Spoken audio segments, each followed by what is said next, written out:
Okay, I think we are ready.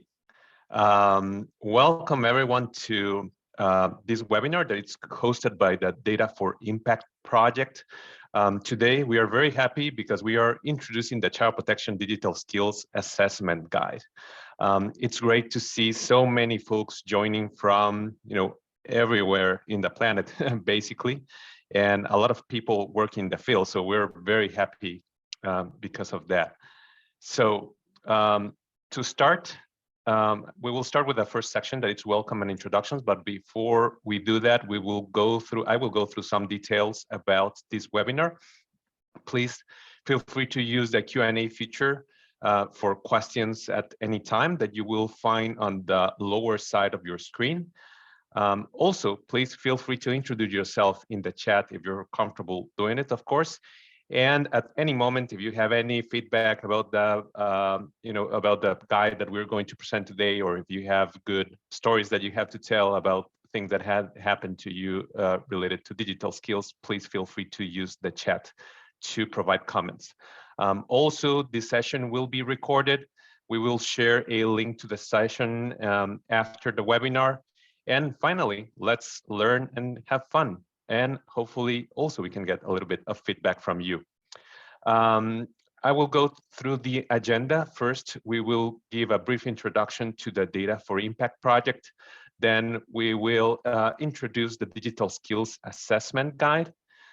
And then we will finalize with a panel discussion in which we will have a panel of experts in child protection to know their views and their perspectives about digital skills in general and how this guide applies to the real world. And finally, we will have a section in which you will be able to ask any questions that you may have about this tool, or just provide comments on how you would use it in the real world. So let's start with introductions. My name's Stuardo Herrera, and I'm a senior technical advisor in digital technology and innovation. I'm the digital lead for the Data for Impact project, specifically in the child protection activity that Palladium is leading. And with me today, we have Priyanka, who has been instrumental for the development of this guide. Priyanka, do you want to introduce yourself? Sure, thanks, Eduardo. Hi, everybody. My name is Priyanka Pathik. I'm the principal at Samaj Studio, which is a design firm, a product design firm specifically, working primarily in global health, but also in international development and social protection at large. Great, awesome. Thank you, Priyanka. So let's start by giving you a little bit of background of where this work started. The Data for Impact project is a global mechanism that is funded by the U.S. Agency for International Development and builds on and reinforces current U.S. government support for priority countries to realize the power of data as actionable evidence that can improve policies, programs, and outcomes. As you all know, the USAID works in countries around the world to improve the lives of the most vulnerable children, in keeping with the objective established in the US government strategy for advancing protection and care for children in adversity. So the D4I project works in the areas that you can see right now in your screen to generate evidence, strengthen capacity, ensure data quality, integrate gender, promote data usage, and in the end, to promote a continuous cycle of learning in health in general, but for this activity in particular, and for this guide that we are going to learn more about today in the specific area of child protection and care. And back in 2019, the USAID Displaced Children and Orphans Fund asked the Measure Evaluation Project, which was another USAID project by then, to convene experts to inform the development of a framework for case management information systems, or CMIS, as we like to call them, centered on child protection and care. And the main purpose of this framework is to consolidate lessons learned from those who have developed, implemented, and used such systems, and agree upon best practices when approaching the design and strengthening of such systems. So thanks to this guide, a number of standards have been identified, such as the CMIS Assessment Toolkit, the CMIS Governance Framework, which are other resources available in the D4I website. And today we will present the Digital Skills Assessment Guide as part of this main framework. This framework introduces three perspectives, the first one being the child perspective, the second one, the perspective of developing case management information systems and digital tools from the processes that it will support, and how the caseworkers specifically will use these tools. And third, which is very important, the digital design considerations that need to be in place in order for these tools to be successful.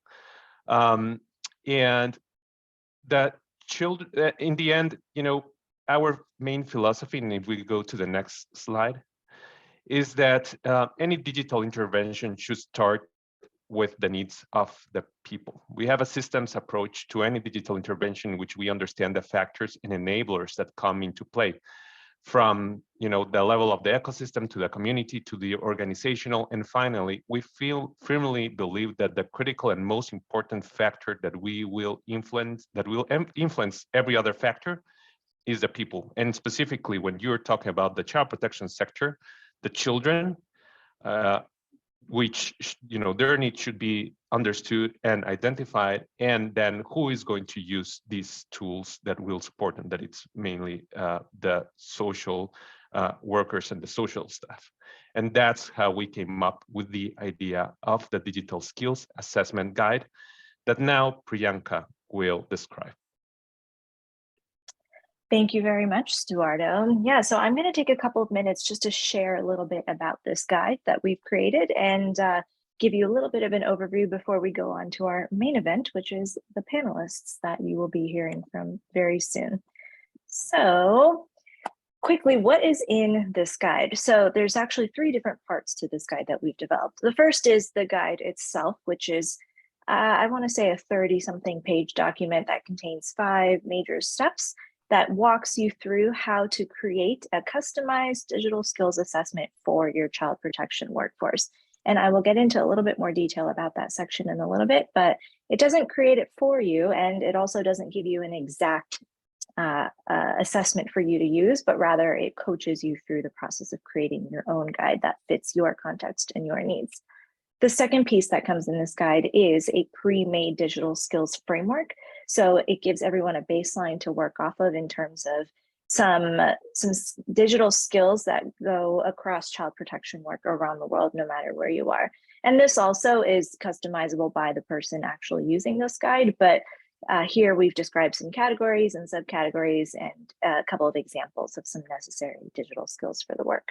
And then the last piece of this guide is a whole set of worksheets that we've created that accompany the guide itself and fit in at different places within the guide that and include some instructions on how to work through some of the questions and the activities that we've provided in the guide. Here's a quick snapshot of what the guide actually looks like. Stuardo will share a link to the guide itself, which is now live on the D4I website. So you can take a look at it yourself.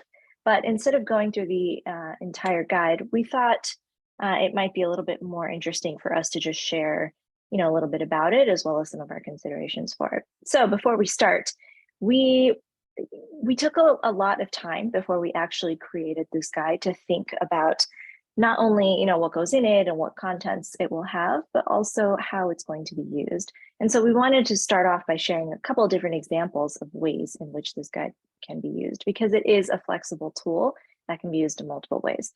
So if you as a workforce want to, for instance, determine digital skills that are required to inform the development or creation of a new CMIS for your organization, this guide can offer you a way to be able to walk through the process of measuring digital skills across your workforce right now that will then inform how and what your CMIS ends up looking like. There's also a couple of different applications that we thought may be relevant. Some more examples include identifying current digital skills gaps so that you can create a digital skills training program or platform. And you can also, determine skills in order to be able to update an existing training program that already exists. You could also use this tool or guide as a way to be able to understand what people's skills are as an aid for hiring decisions, or maybe for planning for job candidates. There's a lot of different use cases out there, but the whole point of sharing some of the different ways to use it is to show that this is designed to be a flexible tool that works for multiple contexts and situations rather than for just one particular use. So again, we thought it would be a little bit more interesting, instead of getting deep into the details of what's in the guide, which you can do hopefully on your own time after this this webinar. But we wanted to talk a little bit about some of the considerations and the challenges that we faced while we were developing this skills assessment. So I hinted a little bit at this, but one of the first issues that we grappled with when we were creating this was the purpose of this entire guide. We had to walk a very delicate balance and make sure we were making this tool so that it was flexible enough for anybody around the world to use it, but also specific enough so that it was really relevant to the child protection sector, first of all, but also really provided some concrete guidance and a solid structure as well, because we didn't want it to be too vague, because there was no point in developing a tool that was that vague, right? But we still wanted to make sure that anybody who used it, especially governments or different organizations, really had room to be creative and also incorporate their own lived experience into developing this this training tool, this assessment guide, because we know that you are all ultimately the experts in what you do, and we wanted to make sure there was space to include any of that. The second consideration we had to make was thinking about the scope of this guide. Our initial thought when we were creating this was that it could be just a regular, just to maybe provide an actual assessment for people to use, and then people could customize it. But as we started to create it and have conversations with our many technical experts that we consulted as we created this, we realized that we shouldn't, and we didn't want to limit it to just questions that could evaluate digital skills. But instead, we wanted to really take a broader view of what digital skills really mean for the child protection workforce, and include some considerations like looking at the digital ecosystem in the country or the region or space that you work in. We have an activity included for workflow mapping, so you understand exactly how a skills assessment could be utilized in your own organization. We talk about supplemental training and education that can be used as a counterpart to some of the assessment that you do. So it's not just about skills evaluation, but rather about how you can strengthen your workforce with their digital skills at large. One more consideration that we really wanted to emphasize throughout is making sure that this guide was really inclusive. And when we say inclusive is really talking about the way that we frame this entire digital skills assessment. So we all know, there's still a pretty significant digital divide around the world, and there's still plenty of communities and people out there who are not necessarily able to get the sort of training and support or coaching that they might need to be able to be really competent and feel comfortable using digital skills. And so given that there are so many disadvantaged communities, we really wanted to make sure that anybody who used this guide and was assessing skills of their workforce was going to be really considerate of that, and understand essentially that it's not anybody's fault, or there's no blame to be given around if there's parts of your workforce that may lack some particular skills. And so the way we did this was really framing this as not a measure of competencies or anything like that, but rather an assessment of skills. It's a learning tool. We have some considerations and guidance on language that you can use so that you're being very respectful and also really supportive of people who may have had challenges in the past, and it's not necessarily their fault that they haven't been able to learn some of these skills. So that was something that we also really wanted to make sure we emphasized. And then the last piece is just, we didn't want to start from scratch. We really wanted to make sure we were building off of an existing foundation for this tool. So the entire framework that we've created, which I'll show you in a second, is built off of DigComp 2.0, which is created by ITU. It's a widely used digital skills framework that already exists. So, we didn't start from scratch here. This is based off of a lot of evidence-based and a framework that's been created by experts in the past. And we also relied a lot on the USAID Literacy Primer, which just recently came out. So thank you to the USAID team for an audience for that. It was really helpful for us as we created this guide. And also one last note, throughout this entire guide, we've provided a lot of links to other existing resources so that users can, choose what makes sense for their needs and customize it accordingly. So before I hand it back over to Stuardo, I just wanted to take a second to show you a quick overview of this skills framework that we were talking about. This is one of those 3 major pieces of the guide. Now, I'm not going to go through this framework in detail, but I did want to show it to you briefly so you have a sense of what we're talking about. We divided all the skills that we felt would be baseline necessary for the child protection workforce into 3 large domains. The first one being just basic general technical skills that truly could be applicable anywhere, not just to child protection or even the workspace. It could be for personal use as well. So can you use a computer, a mouse, tools like that, and can you use digital communication tools like Zoom, etc. And then domains 2 and 3 are actually the domains that really apply to child protection workforce, and they're split into domain 2, which is managing data and digital content, especially important, we know, as child protection workers of all levels will be handling a lot of really sensitive data related to children and families. And so we really wanted to make sure we broke down that skill set. And domain 3 is skills that would be necessary for directly caring for children and families. So things like managing the online presence that children may have that are in your care and utilizing CMISs and case referrals and things like that. So that's our framework. One last note before I give it over to Stuardo and the panelists. We did our very best, of course, to make this the most useful and accessible guide that we could. But, we are not the world's only experts on this topic. That's all of you. So we want to make sure that you all have a chance to be able to provide any feedback that you may have. If you go through this guide and see that you think something is missing or something could be done better, we would really genuinely love to hear it and incorporate that into the next versions of this guide that we create. So this is a QR code that you can use. Stuardo will also put the link in the chat to the actual form itself that we've created, and please use that to send us a note if you have any thoughts about the guide. We genuinely would love to hear it. And I, as a designer, am always, prioritizing feedback and participation from the people who are going to use it. So especially be very excited to hear from you. So without further ado, I want to hand it back over to Stuardo to start our main event, which is our panel discussion. Thank you so much, Priyanka. And yes, I encourage you, all of you, to please fill out that feedback form. It's 3 questions in which we just want to have an initial understanding on what your needs are and what you think of what could be the usefulness of this guide in your everyday work. So no need to read the whole guide before you answer that feedback form. You can just go now and just give us your general impressions, just to have some initial understanding. And yes, now let's move on to our main event. I will first introduce the panelists that we have with us today. So please, panelists, if you can all turn your cameras on, I would really appreciate it.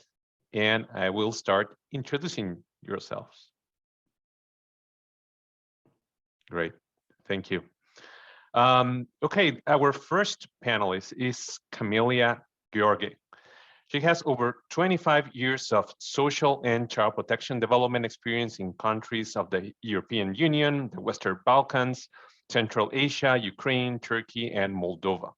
She worked as project manager for social policy in the European Commission, as social policy specialist in the Council of Europe, and as a senior researcher at the Institute for Quality of Life in Bucharest. Camelia currently serves as the Data for Impact Chief of Party in the Republic of Moldova. Our second panelist today is Ismail Dumba.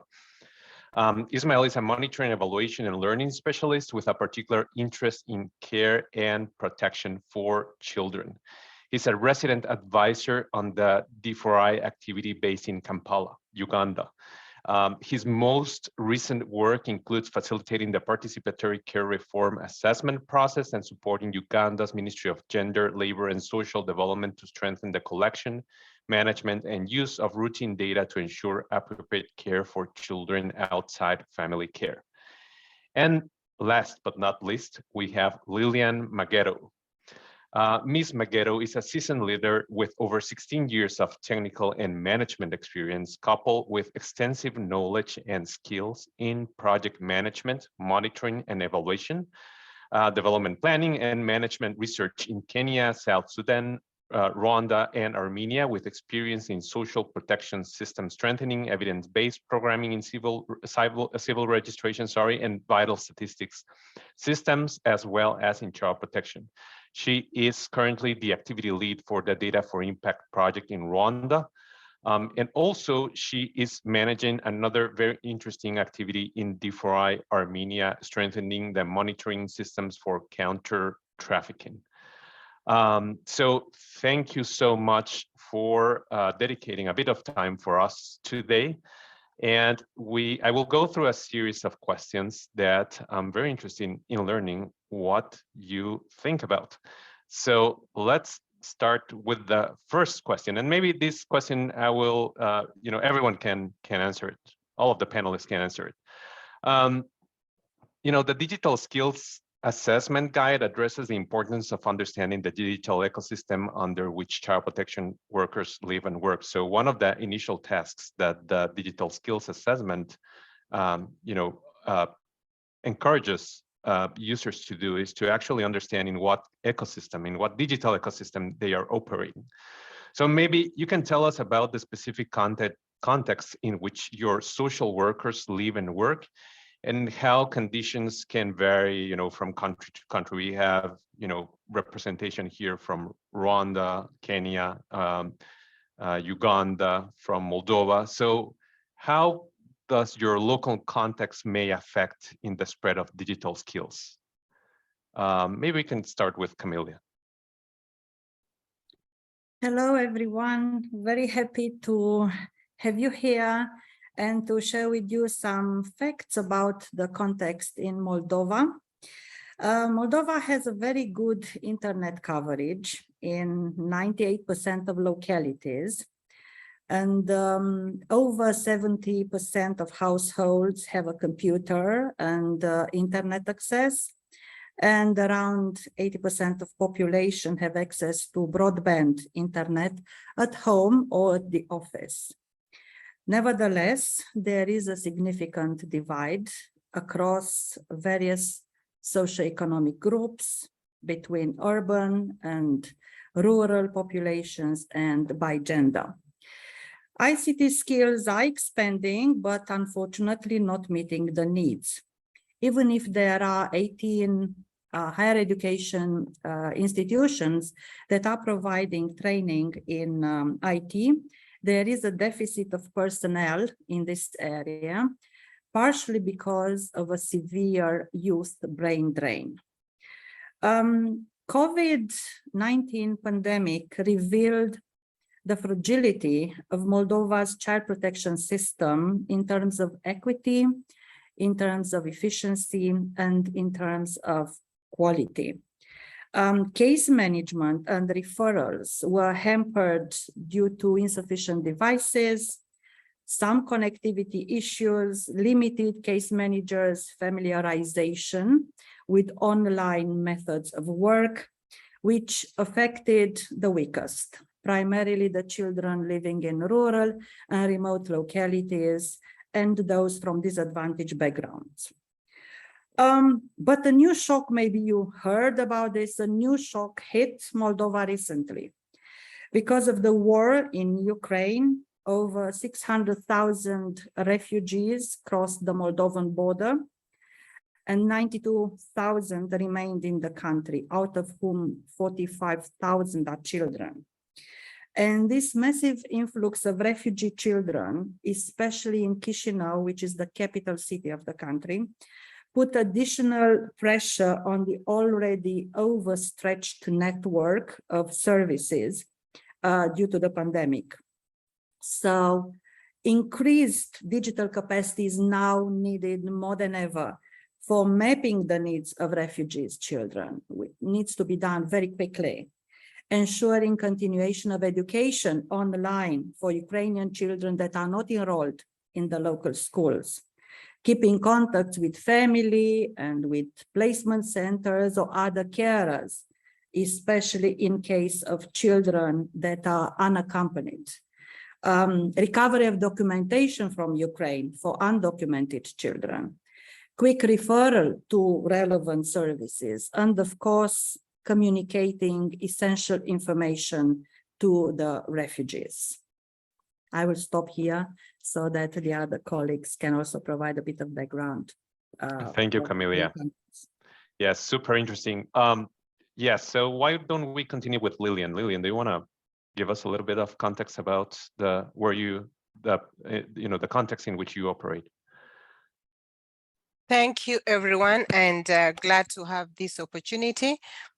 I'd like to give a local context regarding to Kenya in terms of where we are as when it comes to localization and inclusion of the digital skills assessment and the digital ecosystem at play. I would like to say that specifically Kenya really has a rich startup and innovation culture.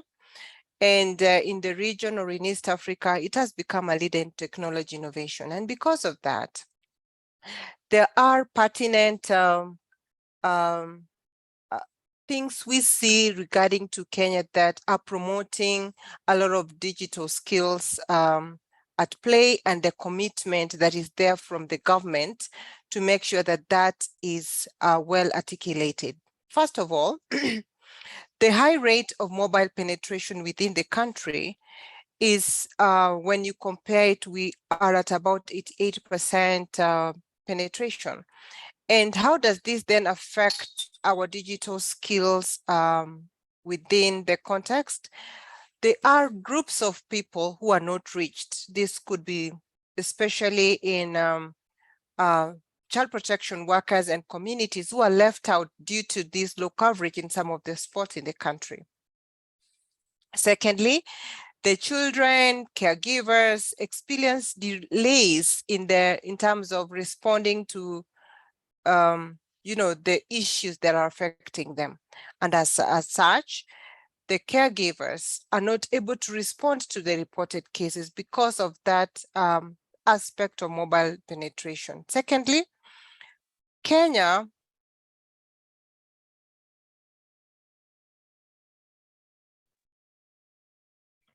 has a strong internet connectivity. Add to the total population, there are issues that still affect internet, that still affect the skills due to the internet connectivity and the need or the desire to extend the internet access. So there are efforts to improve quality, consistency of the internet connectivity, which is still an ongoing challenge, especially in ensuring that we have workforce productivity by having the right devices. How does this then bring variations in case management due to the varied skills that come at play? Number one, there is applications that need to be cascaded or need to be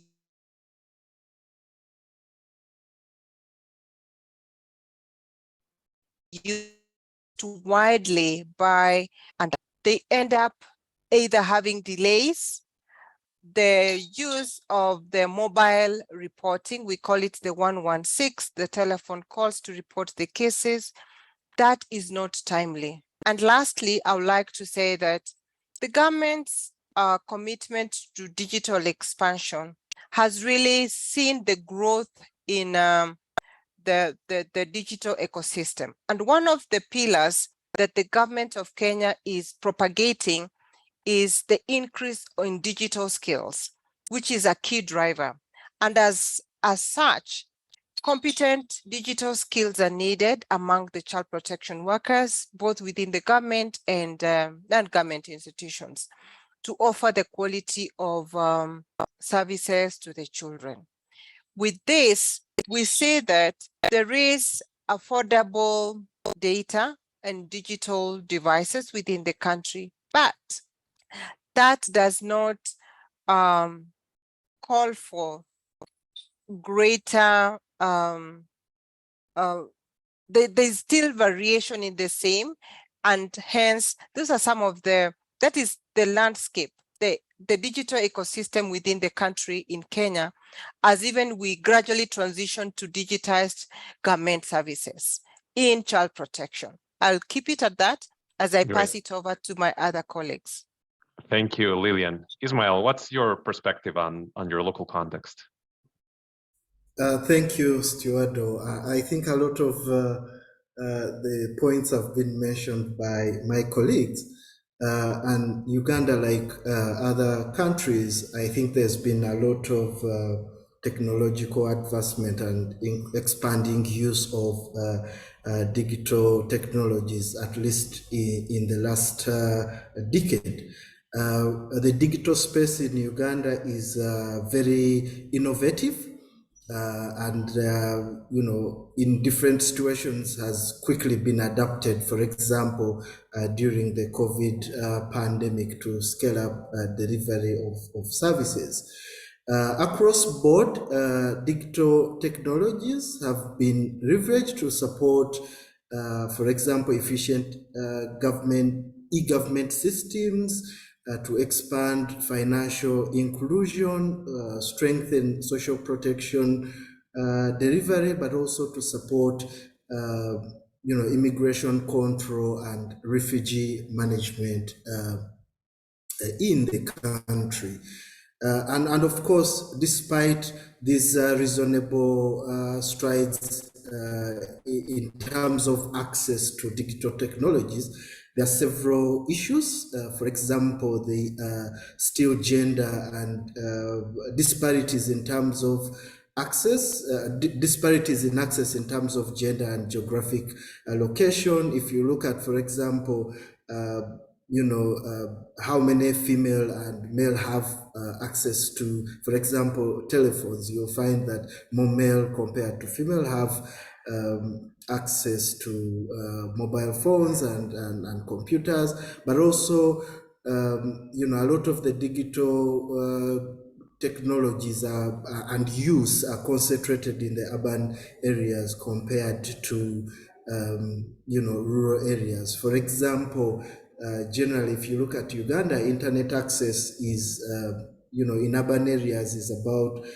46%, yet in rural areas it's about 5%. So that sort of creates problems.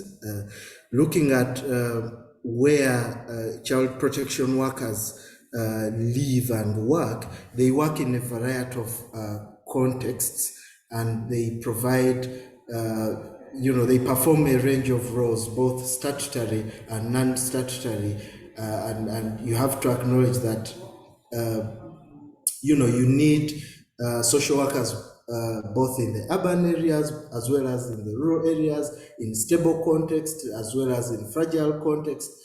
So these specific contexts affect how they interact with and access to technologies.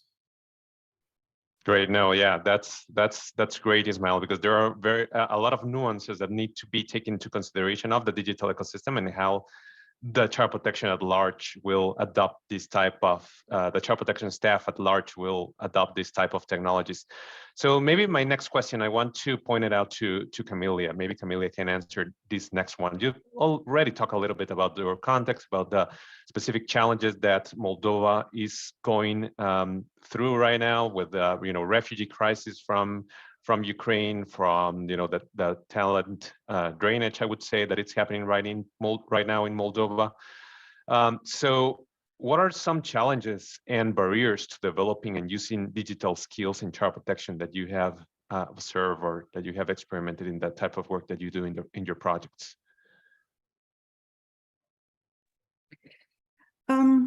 Yeah, maybe I will give an example of our work in Data for Impact in Moldova.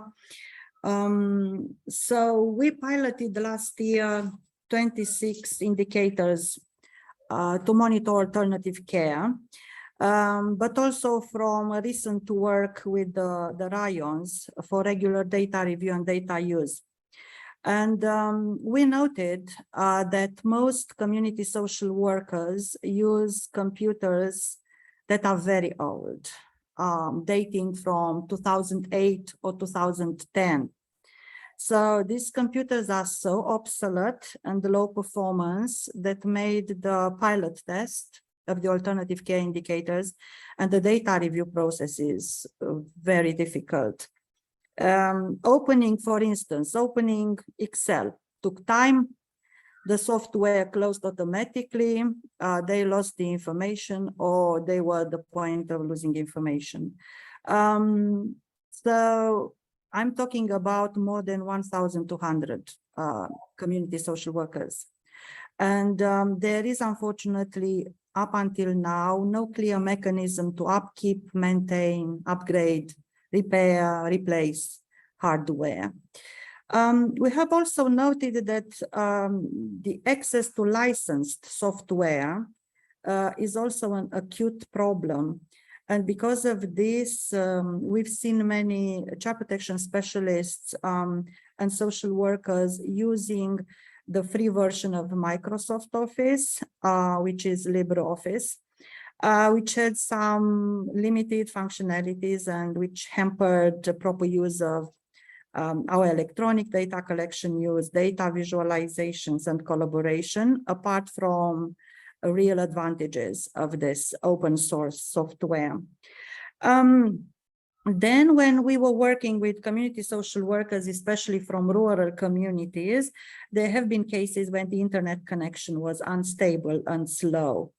And actually, child protection services and guardianship authorities in Moldova are connected from different internet providers, which do not monitor speed, quality, or other parameters. So this implies a rather large but fragmented kind of network of connectivity services with loss of potential efficiency gains from economies of scale, for instance.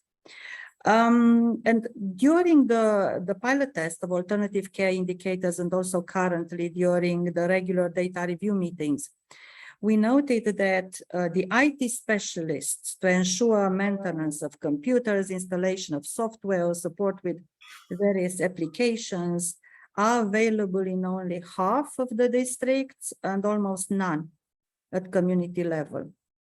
And even at the Ministry of Labor and Social Protection level, they have a large number of information systems, but there is only one IT specialist employed. So really it is scarce technical IT support to assist staff with problems related to technology infrastructure, with them hardware, software, applications, or connectivity or security. As far as digital skills are concerned, so we observed that the digital literacy of some of the child protection staff is rather modest. For instance, most child protection staff at community level cannot handle some basic information in Excel. And D4I had to provide training in this area as part of a larger support package for data analysis, data visualization, data review and use. We haven't anticipated that. It was a need that emerged. We noted it and we tried to address. So although these technical, general technical skills of child protection staff are rather modest, there is no public system for ensuring continuous training in this area. And so overall data literacy, I would say it isn't an emergent level of readiness. And there are very few data specialists hired in the child protection system. And we know that database decision-making can progress only when data literacy skills are developed. We also observed the resistance and conservative thinking among older staff that hampered digital transformation efforts. And no digital skills assessment has been done in this area. In other areas, yes, but not in this area. So, but yet these people need to operate with the existing information systems and other information systems that are currently being developed. such as the new energy vulnerability information system to support the population cope with unprecedented increase in energy prices that we expect this winter. Last but not least, case management in child protection is hampered by the lack of an automated information system capable of tracking children longitudinally, streamlining cooperation among various stakeholders and services, and able to generate useful information and indicators for decision making.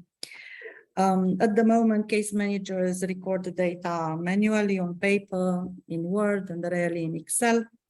So creating data quality issues, delays in data availability, difficulties in data analysis, and of course, challenges in decision making.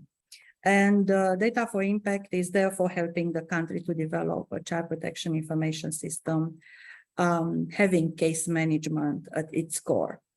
So these are several challenges and obstacles, but actually the news are good. The country has an e-governance agency. It has digitalized many public services. It has introduced the governmental platform mConnect for interoperability to make the data exchange between various public authorities easier. Work is currently being done to go ahead with the digital transformation of the country.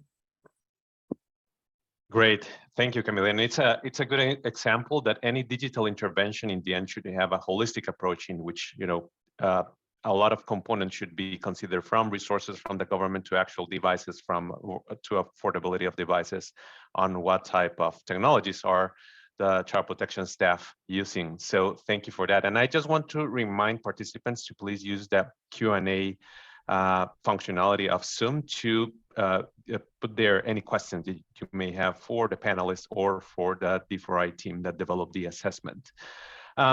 Okay, for the next question, Ismail, I just want to have your perspectives of what types of digital skills are less common among child protection workers in your country, in Uganda specifically. The digital skills assessment guide that we presented today covers different categories of digital skills, from general technical skills, basic technical literacy, managing data and digital content, and it even covers protecting children online. So what of those skills would you say that are less common in your country, and what do you think are some of the underlying factors that these skills, why these skills are less common? Thank you, Stuart. Child protection workers generally need a range of digital skills to be able to share information, to provide care and support as part of their case management roles, for reporting, to be able to effectively manage information, but also for their own learning and development. And I'm glad that the digital assessment guide provides for a range of competencies required across the 3 domains that you've outlined. Regarding the question, which skills are less developed, I think I would say skills across all the domains are less common. Even basic or minimum digital skills, such as required to perform or carry out tasks such as handling sensitive information or safely use cloud-based collaboration tools, or even basic management, basic device management, are lacking across board. So generally, I would say knowledge of use and application of digital child protection, digital technologies in child protection case management is low because of these. And there are 3 fundamental reasons in the interest of time. One is that digital skills training is not always part of the pre-service and in-service training for social workers and child protection workers generally. So The training focuses on case management and the skills they need, such as assessment skills or basic communication skills and case management skills. In most of the curriculum and in-service training, there's usually less emphasis on digital literacy as part of the training for child protection workers. The second is that access to digital infrastructure and technologies remain limited. There are, like I mentioned earlier, there are great geographical variations in terms of access to the digital technologies and infrastructure, with rural areas, of course, disproportionately affected. But there are also variations in terms of stable context and humanitarian context. So if you do not have access to these technologies, I'm sure it's very difficult to learn, without access to these technologies. You can't basically learn in a vacuum. And then the other factor, is that a lot of the case management procedures and processes in Uganda are not fully automated. So there is still a heavy reliance on paper-based, processes. And for that reason, a lot of people see no reason to learn and apply digital technologies in their work. Thank you. Great, thank you, Ismail. That was a great overview of the main reasons that could be affecting why these digital skills are not always present in the child protection staff. And for this next question, I would want to ask Lillian that maybe based on your experience, you can tell us how well equipped would your government colleagues say they are to conduct a digital skills assessment on their own? What resources do you think they would need? What type of processes they could have into place in order to take on such like this type of assessment that we are proposing in the digital skills assessment guide? And maybe what other additional resources might help them? All right. Thank you. And I'm using the Kenyan experience, where in a scale of 1 to 10, the government colleagues are in a level of preparedness of 7. And these are some of the milestones or reasons why the government colleagues feel that they are at a better level of conducting the skills assessment on their own. One, it's because they've gone before on a more similar exercise, but they're saying this could be some of the drivers other countries can look at putting in place for them to ready themselves to move to the next level. Number one, like I think many nations, they have a department solely responsible for overseeing, leading, and coordinating child protection services. And because of that sole mandate, I think it has given them a strategic level of coordinating programs. Very important that in the recent 3 years, they have been able to conduct IT trainings to over 85% of their staff.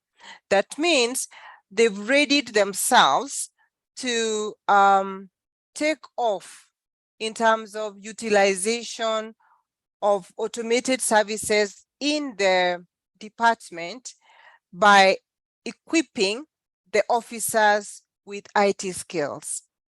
Secondly, within the service charter, the government of Kenya and the Department of Children's Services has pre-service and in-service trainings for child protection workers, which ensures that they go through a child online training.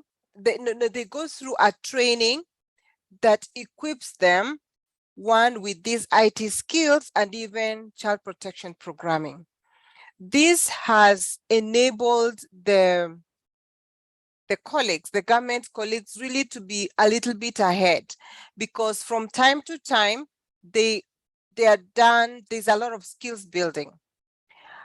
The other third point, which has made the government of Kenya to be at this level of 7, is they feel that by the move to automate most of the child protection services provision in their offices is giving them a leverage of ensuring that the staff then are able to have the right skills, they have the equipment, they have what it takes, the devices that are needed, and other resources that they tap from either the local government and other stakeholders within this space to make sure that they're providing services using that.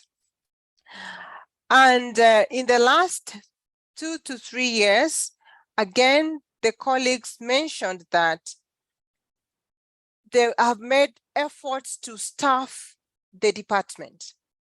And they did say that their staffing was multifaceted in the sense that they did not only employ social workers, but they looked at staff who are drawn from IT, from engineering, computer engineering, to be able to be of help both at national level and in the devolved units where they are providing services. So by employing these graduates who are from multi-sectoral levels, they feel that it's giving them an edge of them complementing each other, and they can be able to push the agenda of any assessment that comes on their way, be it the digital skills assessment.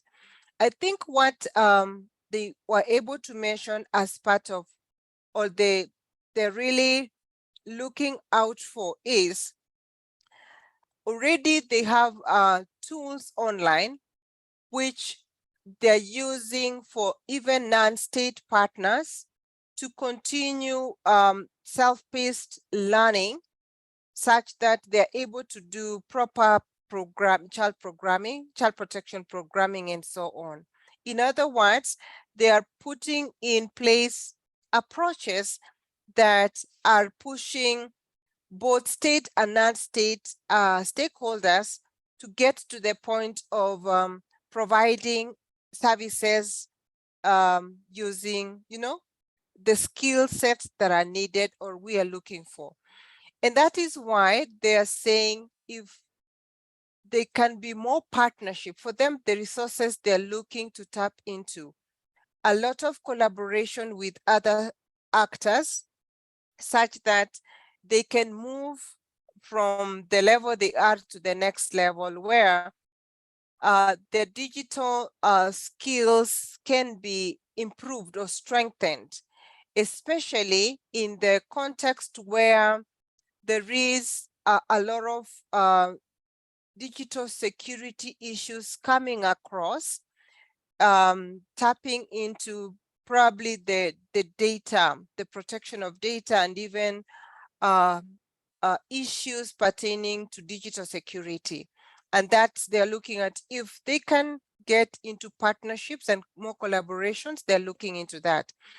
My colleague Camila mentioned about infrastructure, where in the lower levels, where there is an availability of even internet, and the cost of internet can be a little pricey.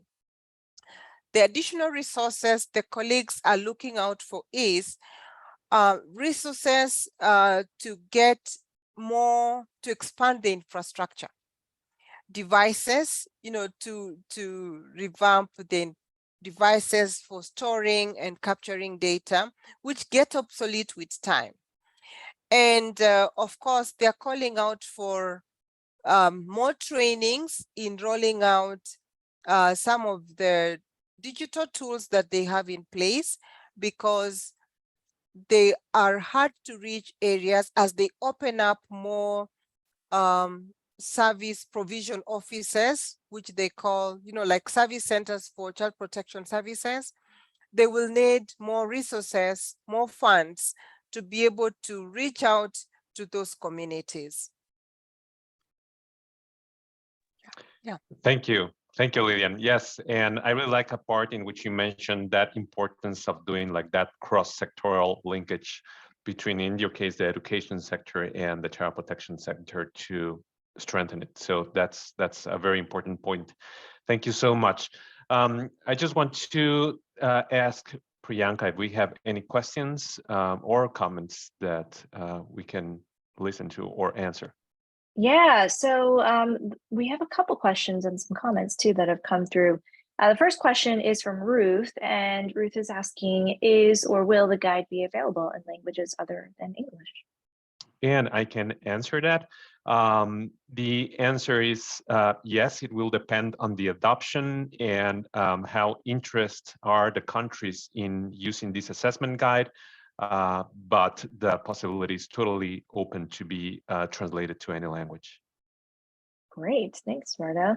Okay, we have some comments. I'm going to from Jason. I'm going to save those for 1 minute. But we also have another question from Samuel, who's asking, how do we ensure buy-in by the Ministry of Health officials in improving the digital skills, infrastructure, and capacity building in a sustainable way? Is there anyone from our panelists that would like to answer that question? Bonnie. I will try. I will try. So maybe assisting the Ministry of Health to understand how it can use the digital technologies to improve health services network efficiency, how to optimize the services network by using geospatial mapping and optimization. So this might be of direct interest for them, especially in countries where the resources for health expenditures are rather scarce and optimization needs to be done. This is just one of the many examples that could increase the appetite of such a ministry to look more carefully on digital skills and the digital technology. Great. Anyone else wants to answer? Thank you, Stuardo. I'll go. I think a lot of countries from the child care and protection, perspective, increasingly adopting a system sort of approach. So they are focusing on all the different system components to improve children's care and protection, including a focus on financing, strengthening M&E and information systems, among other things. I think to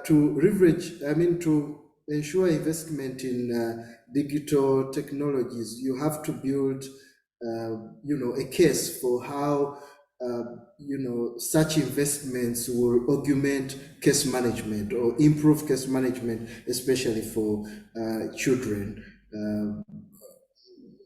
and show the efficiencies that will come with that. So I think it's very important to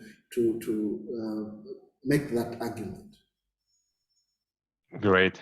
Thank you, Ismail. Find the use cases, and then you will find the arguments to improve the digital skills of the child protection staff. Great. We have run out of time, so I just want to thank the panelists. Thank you so much for all your perspectives and the opinion and the wisdom that you have spread with us today. And thank you so much as well for all of the participants for being here today and for dedicating a little bit of your time in 1 hour of your life to listen about the new digital skills assessment guide that the D4I project has put for all of you. And hopefully you can start using it in your own context. And we can also get feedback from you on how to improve it in the future. Thank you so much, and we will see you next time. Thank you, everyone. Bye-bye. Thank you.